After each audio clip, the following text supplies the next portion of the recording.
A guy came up to me the other night, right? And he was like, who's your favorite artist? And like most people do when they ask a question, he didn't really care about my answer and proceeded to tell me what he thought the true answer was. And he continued about his struggle to recognize who he said was the greatest of all time.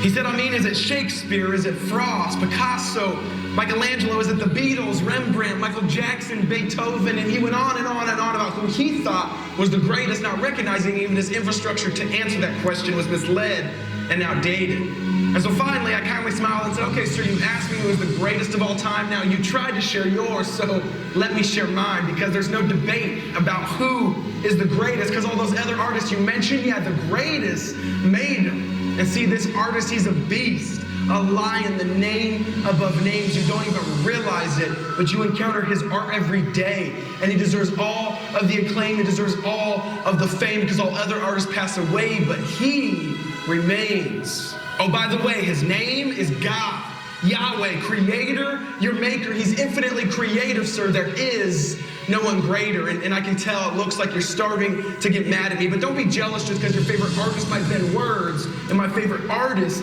bends galaxies. See, in the palm of his hand, he holds all the sand, the author of life, when he whispered, let us make man. See, what if I told you that you are God's poetry? You were created because someone else was creative. See, long ago he picked up his eternal paintbrush, dipped it in his glory, placed us in his story, and said, they will live for me. And I know it sounds outlandish, but we're not the product of random chances. And in fact, we're not even the vine. We're actually the branches. In the same way, we're not the artist. We're actually the canvas. Because in an instant, God started to make art, shaped you uniquely and beautiful, individual from the start, and he touched the canvas of flesh and said, this one is better than the rest. I'll give them so much of my image, so even when they're hot off the press, you can still see the steam of my breath. And so he crafted and he made every arm and leg, ligaments, tendons, muscles, blood vessels, veins, arteries. He said, they're gonna have a part of me.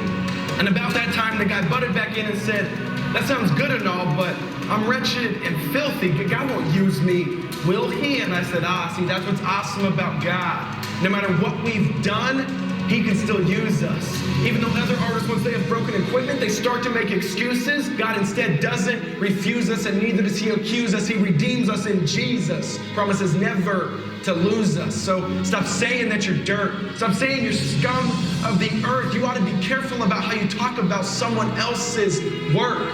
Because if we've trusted in Jesus, we can stop saying we're filthy. All that is anyways is just pride clothed in false humility. If we only believed that we're truthfully created in his likeness, then we'd stop saying we're wretched, filthy, shameful, guilty, but instead knowing if we trusted Jesus, we're righteous. Don't you see we're drawn to repentance because of his kindness? So how dare you call yourself worthless when he says you're priceless? But see, the best part is, since God is ultimately for God, he'll get glory out of you, whether you like it or not, because even temple ruins point to an architect, even if the temple is shot. And all I'm saying is that he's behind it all. So why do we insist on giving him no credit at all?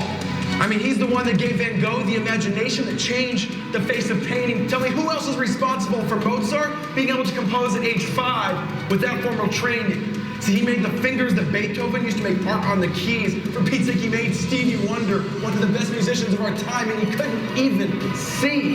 And that's why, in the same way that our lives are borrowed time, this poem is borrowed lines, because the most ridiculous statement we could ever say is that this poem is mine, because we're not self-sustaining. No, we're not self-creating. Technically, nothing we do is original. We're just imitating. That's not a diss. All I'm trying to say is this: even our own creativity is nothing more than an outflow of his. And so I'll end with this. You know that quote about giving credit where credit is due? Well, if that's true, it's about time we give God his rightful credit too, because he's a God in the business of making old things new. And here's the truth: he's not through with making a masterpiece of you.